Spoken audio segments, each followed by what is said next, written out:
brief, because I appreciate you in the fact of what you do. You have a very, very hard job to do. It's been said over and over again. Daily, you are the ones, you are where the rubber meets the road. You see the kids, you deal with the kids every single day. I've done this job, all of us here have done this job of driving a bus, and it's not easy, but it is rewarding. And you don't understand the reward of bus driving until you've been out of it. Because we've got bus drivers right now that are retired, they've had health issues, other things that have stopped driving, and just about without any exception to this, one of the things they say is I miss my kids. I hear that so much. When she won't care if I use her name. She works at Walmart. All over. I ran into her the other day at Walmart, and she just about cried on me because she misses it so bad. She said, "Can I please come out?" I said, I wish she could. Yeah. Yeah. Yeah. Well, Charlie, all know Charlie. He's not made this public. Charlie's not going to be with us anymore. His health has prevented him from driving a bus, so we're going to miss Charlie. But Charlie's one of those people, that really takes care of his kids, and you do too. And as your supervisor, I appreciate that more than you'll ever know. I appreciate the attention to detail that you've given us. I appreciate the job you've done this past year keeping your bus clean. I appreciate your patience, your consideration, your kindness, to me especially. Since taking over both north and south, it's quite a task to do that, to handle 77 routes all together. So you all have been very kind to me, you've been very considerate, and I do appreciate it immensely for the help that you've given me, especially in this new role that I've assumed. So what I want to deal with today very quickly, I'm going to do this as quickly as I can, is just all the operations that we do on a daily basis. I see most of you all every week, and I enjoy seeing you, whether my face shows it or not.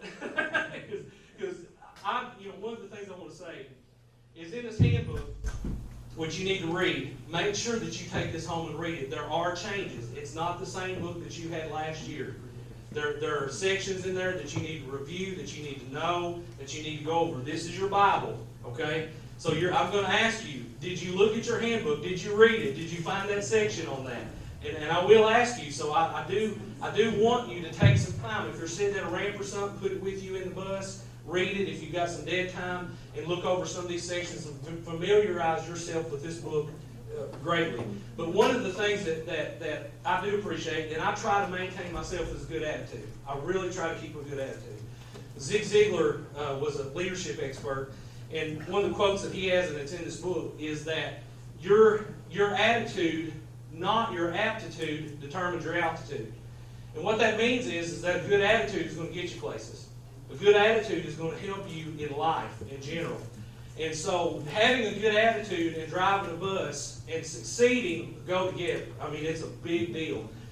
And so it's easy to get a bad attitude. It really is. It's easy to get negative. It's easy to get aggravated. It's easy to get frustrated, especially when it's hot. It's in the summer and we're getting close to the end of the year. And we all, have done that. And I am the best. But it's something we have to maintain. Our attitudes is something that we have to look at, that we have to maintain, that we really have to make sure that we keep. But so I encourage you to read your book, to make sure that you know those sections in there. And I'm going to review some of that this morning. So I've given you some information this morning, and I've already heard, what's the two words? It's wrong, right? So it's wrong. So we know that. So we're using a new program this year. We're actually implementing Traversa, which is a new program that we have. And so what that program has done is it's imported out of Zonar, the GPS systems that you have on your bus. Traversa imports out of Zonar and pulls these routes together automatically. So what you have is an import from Zonar. I haven't really done anything to it yet. You've got wrong roads, you've got wrong turns, you've got wrong turnarounds. So what I need you to do is take that route, review it, correct it, and then hand it back in to me as soon as you can, okay? Because what I'm going to start doing is going into Traversa manually, and I'm going to adjust your route and get it right, okay? And on what they change, what goes in. Yes. So what you change, what you write down on that sheet that I've given you, the changes, is what's going to go in to Traversa. So if that's the way you need to run your route, then make sure you put it on that sheet to change it, okay?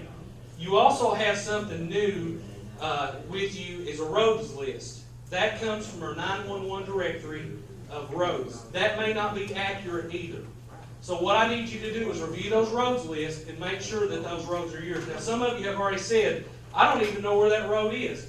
Mostly because that's a side road. You may have a side road that you've not even paid attention to that you do not go down. If there's a star on that road, that means that you do not go down that road, okay? If there's not a star on that road and you don't go down that road, put a star on it and bring it back to me, okay? Turn it in with your route sheet that you changed. If there's a road you don't go down, mark it out and write the ones you do go down, okay? And if you're not sure, ask me. We'll look at it on the map and we'll verify that, okay? So it's going to be a little bit of a process, okay?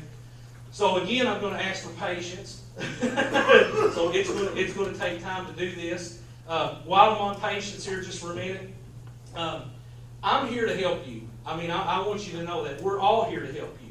But I see you on a daily basis. You know, I'm helping you with your route. I'm helping you with discipline. I'm helping you with some other, you know, some of your timesheets and all that. But I want you to know that I'm here to help you. That's my heart. I want to make sure that you feel supported. One of the things Mr. Cox said yesterday, and is a very good point, that you should not feel alone. You shouldn't be out there feeling like I'm doing this all by myself. I don't have nobody to help me. I don't have the resources I need. If you need something, if you don't have a resource, if there's something you need help with, please come see us, okay? Because that's what we're here to do. We want to make your job, I'm not going to say easy because it's not easy, but I want to make your job, make it available to do your job the best that you can, okay? And give you what you need to do your job. I'm gonna tag this a second. Go right ahead. And that's 100% correct. We want to help you with anything. Don't feel like you're out there on an island, okay? At the same time, while I'm saying this is not me being a jerk, but we're not gonna be able to make it perfect. I promise. Right. We will get dirty with you, we'll get messy, we'll get down to the issues that you need, but we cannot make this job, nobody can, okay? No job that you're ever gonna do will be ever perfect, but, so, you know, the expectation that we can fix everything, I don't want you to say that, because we can't. But we will get dirty, we'll get messy with you, we'll get to the bottom of things, okay? Just don't feel like you're alone. A lot of times in this position, you'll get out there, I've seen it happen, we all have. If people get out there and feel like they're on an island, next thing you know, they don't call. Yeah. Don't show up, they don't come, okay? Let us know, we want to help you, okay? Find a veteran driver. I'm honest, I've driven in different counties before. We have the best drivers that I have ever been around. And I've been around sporting events all my life, where buses are involved, people are involved. We've got the best, okay?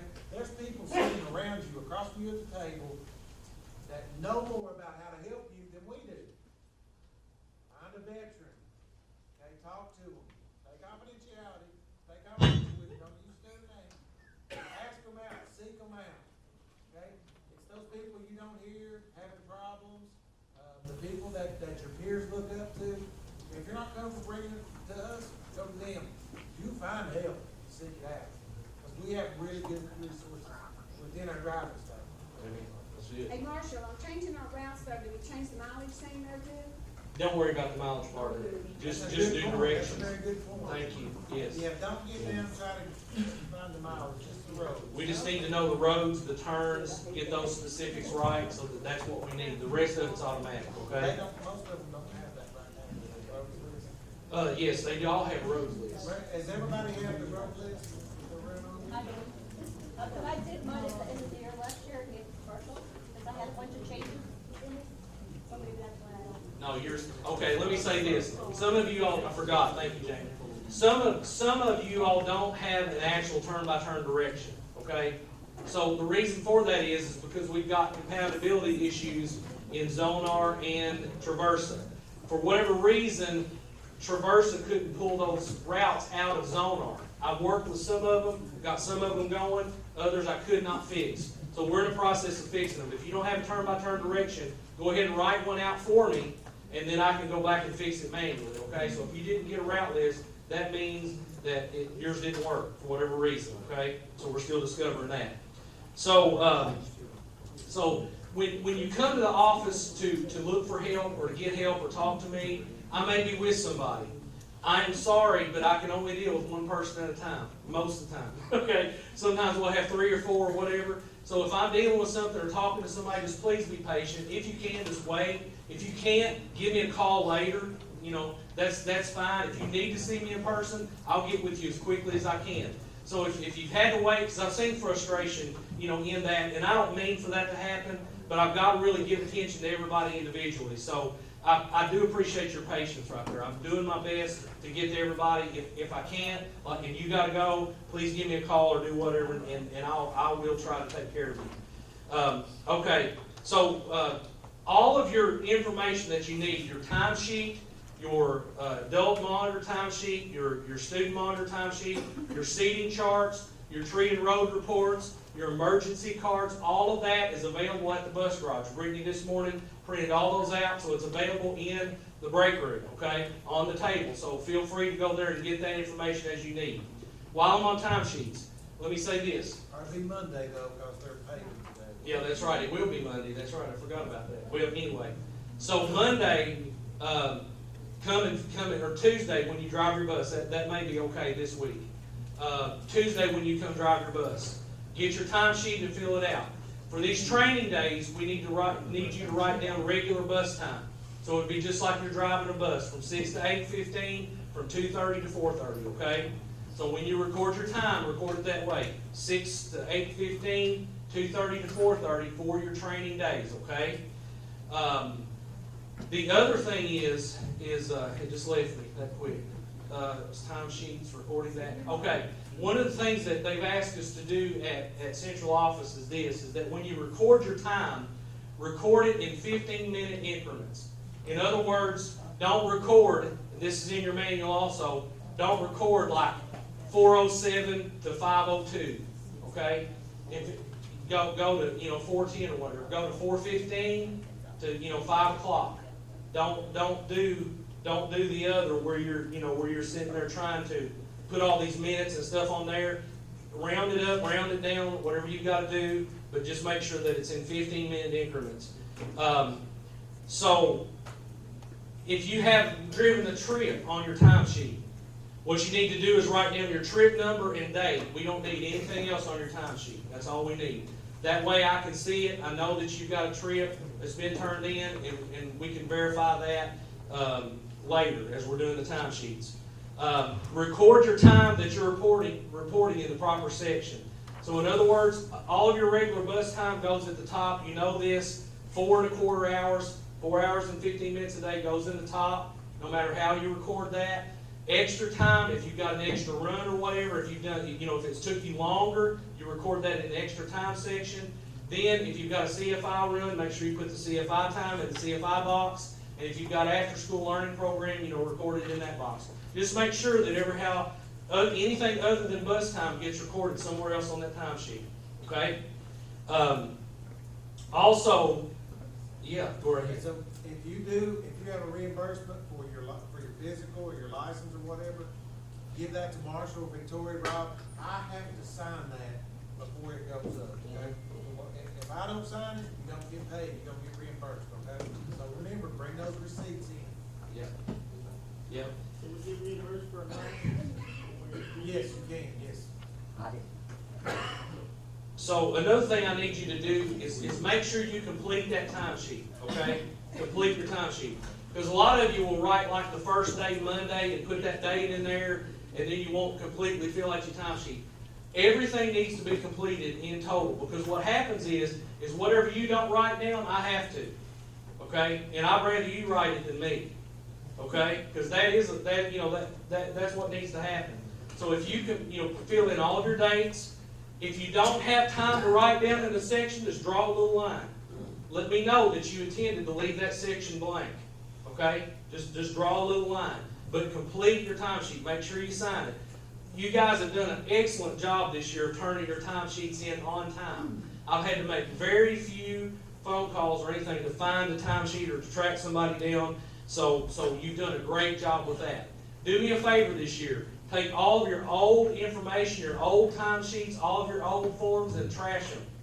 please get rid of them. Don't start fires in the backyard with them, like fire pit or something. Don't burn your house down. But I'm saying, just get rid of all the old stuff and start with new. Make sure that you're not using old documents when it comes to timesheets.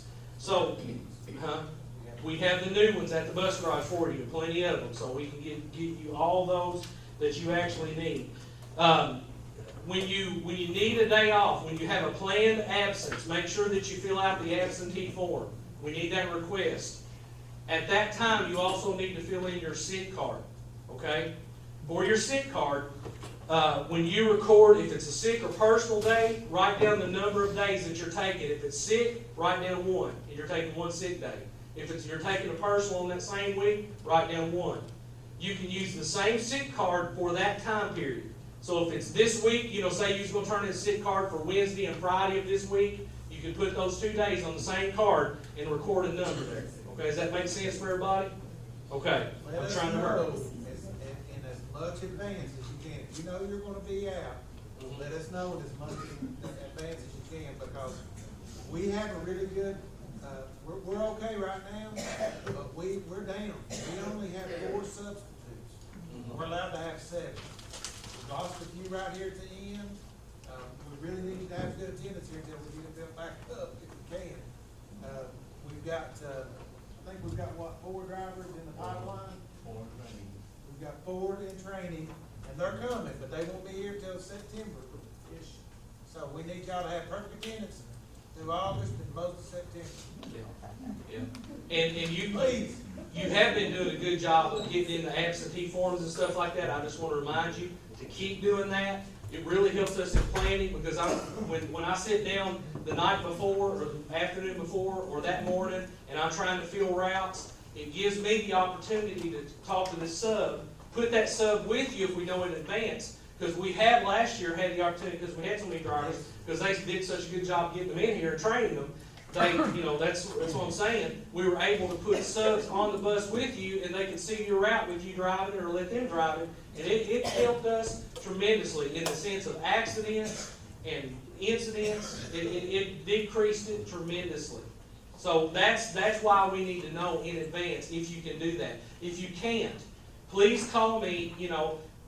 So here's the deal. A lot of you have been calling the bus garage. Use my cell phone number, okay, if you need to be off that morning. So text me, call me, whatever. I will get with you. I'll call you if I need to or whatever. But the best way to do it is text or call me on my cell, because nobody's going to be at the garage before 6 o'clock in the morning. That's probably, Victoria's there sometimes, but she may not be around the phone, okay? So please do that if you would when you're calling in. In the afternoons, we like you to call in before 2 unless it's an absolute emergency. So that way we can make plans again to get your route covered. I think you all know all this, but I want to make sure that I'm reminding you. So let me talk briefly about the discipline reports and our write-ups and stuff. I'm going to do this as quickly as I can. We had, like I said, I think there was 1,400 write-ups that we turned in this year, and that may not be all of them because I didn't catch details from August to November, but we had a lot of write-ups turned in. But I feel like we handled every one of them, and I feel like they got handled really well for the most part. I think there was very few things that fell through the cracks or didn't get handled. Again, the process for write-ups is this. You fill the write-up out, you bring it into the garage to me, I review it, Mr. Cox may review it, we look at that thing, put it in we put it in Infinite Campus, okay, and it goes straight to the principals to deal with, okay. They call us a lot about write-ups and about discipline referrals because they're trying to find out what's going on. If a principal contacts you or we contact you for more information, please cooperate fully with them. They're not trying to work against us, they're working for us. It's not a knock. No. They have to get their stuff locked in because they're accountable for knowing all the information. We're trying to do their due diligence to figure out what's happening and what the best discipline will be. It's not, a lot of times if they're questioning, that you may be questioning me about this. Yep, because they don't have all the information. They're not there. So don't take it personally. Yeah. Okay? If it comes from me or we're asking for more information, it's just to get to the bottom of it and get our case in there the best we can so they have all the information to deal with. Right. Documentation rules the world. So if it's not on paper, basically it didn't happen. Okay? And so what you have to understand is that if we have the details in written form, that write-up will serve as several things for you. If we have the details written down in written form. The write-up serves as written testimony of the alleged behavior of that child, okay? It's an avenue to get that student in front of the principal and deal with behavior. I'm reading out this book, it's on page 16. An avenue to get that student help if they're having issues at home, and proof that you're actively engaged in student management on your bus. One of the things that see, all of this is legal. I'm sorry, it is. It really goes to a legal standpoint.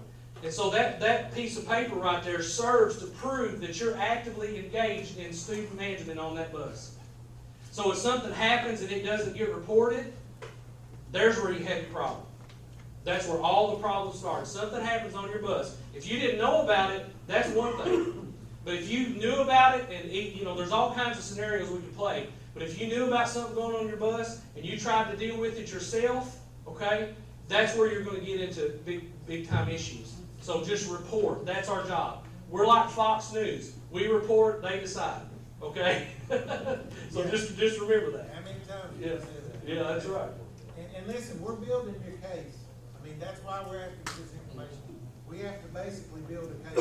And it really needs to be as airtight as it can be, so we can help you get some results. I'm trying to go as fast as I can. But not you. I'm just saying, I'm telling myself that because I'm gonna get bogged down real quick. So here's the deal. So what we were saying earlier about the write-up. So here's some information that I need you to put on a write-up, okay? You can put the names of students on that write-up, okay? The other students, the other parties involved. If you're uncomfortable doing that for whatever reason, write it down on a separate piece of paper and give it to me. They're going to ask who did what, where, when, how, what happened. They're going to ask all those questions. So just know that going into it. When you give me a description of what happened, write those things down. In that big section on the write-up, there's all those codes up there. I don't know how to write it down. Well, there's one for tobacco use. There's one for disruptive behavior. There's one for all these things. Check one of those boxes. Get a student code of conduct book off the internet, off the website, or find one somewhere. Get a student code of conduct book. Review that. All of those codes on that discipline form are connected to that student code of conduct, okay? So when you write that down, there's something in that student code of conduct that corresponds with that code that will allow that principal to do discipline on that issue, okay? And we can do that in those channels and avenues, all right? So make sure you write down your bus number. Just like your timesheet, make sure you fully fill these things out. It is a legal document. It's a signed legal document just like your timesheet and everything else. Make sure that you fully fill this out. If you're not sure how to do it, you've done it this way for all these years, come see me. I will show you how. I've done it many times.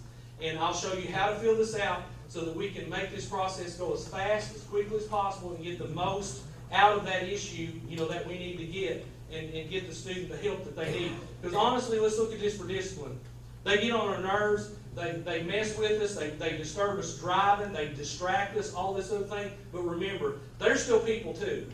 No matter what issues they got, no matter what they're going through, no matter what their home life is like, please remember you're dealing with the person. And they got family attached. And there's a whole ball of wax that goes with that child on your bus. So please be considerate of that and follow these things that we're saying, because we want to get them help ultimately is what we're really, really trying to do. We want to get this child in the most comfortable, best environment for that student, okay? So, make sure you get the code of conduct. Change on day treatment students this year. That's one thing in your manual I want to make you aware of. Page 17, bottom of the page, is where the day treatment student changes that. Okay? Might not be a change for you. Yeah. So day treatment students. Page 17. 1, 2, 3, page 17. Day treatment students should be sitting in the front of the bus, not on the front seat, in the front of the bus, somewhere where they're close to you, and should not be allowed in the back. Okay? Please don't put day treatment students in the back. That's not good. Day treatment students cannot be released from the bus once they boarded at the school. Do not allow these students to leave your bus for any reason. Okay, and if they do, write them up. It's a big problem. Yeah, it will be a problem. Yeah, I mean, it is right now. Yeah. We know. Marshall, what if they go Yeah, to the, for us, we like get- the Hunter Hills, and Okay. he gets on my bus and he says, I gotta go to the bathroom right now, and I had to get the principal out there. And you said you have to let him go. Do not allow these students to leave your bus for any reason. Good. Get the principal if you have to. Now, if they just up and leave and say, well, screw this, I'm gone. Yeah. I mean, you can't stop them. No, If no. they go, we route them up, Mr. McWhorter will Yeah, deal with y'all it. did mine. Yeah, but, I mean, and don't put yourself in harm's way over that, okay? We're saying, don't let them sit in the back. If they don't, let them go into the back and sit. Just say, sorry, we'll be written up. And I guarantee you, Tyler McWhorter will take care of it. I Yeah, promise. he will. He Yeah, he will. will. He will. You know what? That's a good point. I mean, if we've got a day treatment student that leaves the bus, okay? If we've got a day treatment student, this is a good point. If you have any student that you say, well, he left the bus, he's at the school, okay? You can call it in. If you need to let the principal know, if you can't catch him, we'll call the principal and say, listen, he got off the bus without permission. But if you see them, they're going to the bathroom or they're going to get something from one of their buddies, I mean, you're gonna write them up anyway. That's the only recourse we have. We're probably not gonna be able to get down there unless they're getting off and have a knife going to stab somebody, or they get off to go fight, okay, definitely call. But if they're just getting off to go get a backpack or something, and you've said no, you can make a big deal out of it right then, but there's nothing gonna happen really, probably, unless it's an emergency. So you don't have to call that in to us at that point. Just know that, well, I mean, you go if you want to, but you're getting written up, and that's gonna probably give them a whole lot more respect. They're gonna say, well, I can't go her chain, or I can't get her amped up over nothing. So just know that they're gonna be written up. Let them go into the back. We can't physically restrain them. Does anybody in there have the restraining training? I did years ago. I mean, right now, not by school people we have, because we don't do that. We ain't allowed to. Ain't allowed to, so, no, we can't restrain them, let them go on back there and sit, write them up, so that's just a write-up, you know what I'm saying? That's the best way to handle it. If we will all do the same thing, the same way, Yes. every single day, it'll help everybody. Because when a sub gets on your bus, and, their day trips, they're not supposed to be going back. Well, the driver lets me do it, and they may tell you that anyway. Yeah. If But you I'm let just- it- If you let it go one time, unfortunately, that's gonna be their norm. Yeah. So, Normally, yeah, those just, who tell them you're gonna be rolled up, they stop. They'll say where you want them to. yeah, don't write them up. If you say, well, you go back there, you're gonna get rolled up, they'll say, no, I'll sit up here. Yeah, that's exactly right. A lot of times that'll stop it right there. They know if I dealt with one like that, one day I'm gonna write him up. I say you can't go to the back, you go to the back anyway, I'm gonna write him up. Because if I say I'm gonna write him up, It escalated. it is. Yeah, You're right. that's true too. You're right. I don't say nothing, I let him know. And oftentimes I didn't either, Ronnie. I wouldn't always tell them that I was writing them up. The element of surprise works in your favor. Say that one. Yeah, all right, so let's say you have a student that you gotta know your students. This is what it amounts to. If you know your kids, you know which kids you can say, I'm gonna write you up and it's gonna have the right effect on them, okay? If you're not sure about that student and you don't know that student, it'd probably be better not to say that, just to be honest with you. Because you don't know how they're gonna react. If you know your students, see, that goes a long way into playing on how you deal with every situation. So it's a big key issue right there. That's my take on it. That's You know, right. that's- Just don't let them back you into the corner where you are making an ultimatum. because Right. You'll never win against the kid. I'm telling you, none of us. So, I've been on buses where, and we all have, but I've gotten on buses as a supervisor and get in that back and forth with a kid, you never win. Yeah. So the best thing to do is just to maintain your composure, be the adult, don't worry about what they're saying. You know what they're doing wrong, write them up for it, put it in writing, and then deal with it from there. That's the best way to do it. Real quick, and I'm gonna be done. PBIS, Positive Behavior Intervention and Support, something new that's been introduced into the system, okay? So that's where these warning books came from. One of these should be on every bus and should be left on every bus. If you have one on your bus, leave it on there, okay? It is a triplicate form. You've got a white, a yellow, and a pink. The white copy goes to the student. When you catch a student doing something and you want to warn him or her, You write out what it is right then and there, and you get them to sign it. Oh wait, they're not gonna sign it, we know that. So you write, refuse to sign. Yeah, don't make a big deal out of it. They're too small to write on it. Say you wrote up a first grader and he don't even know how to spell his name, put unable to sign, okay? But either way, do the warning. In the afternoon, hand that to that student. The student's supposed to take this to the parent. Oh wait, they won't take it to the parent. Well, we have a backup for that. That's where the yellow copy comes in. The yellow copy on this comes to me. So when you get done writing this white copy up and the student throws it in the trash, you bring me the yellow copy. This yellow copy gets scanned and sent directly to the principal right then and there. We don't have to, and we do put it in IC. We have a section now, Mr. Cox made sure that we had a section now where that warning goes in there. So we can track those warnings on every student. The pink copy stays in this book. The pink copy is for you so that you know how many times you've written them up. Why is that important? Because two warnings, and then a write-up. Depending on the student, I may not return to the warning if it's for the same thing. Okay? At any point, at any time, we do not have to give two warnings in the write-up. If the behavior warrants it, we can go straight to the write-up. Okay? If it's distracting the driver, if they cause the disturbance on the bus, if it's tobacco use, whatever it is, there are certain things we have zero tolerance policy for. You write them up immediately, forget the warning. But this is mainly going to help your smaller kids. It's going to help your kids that are not that big of an issue but could be. Okay?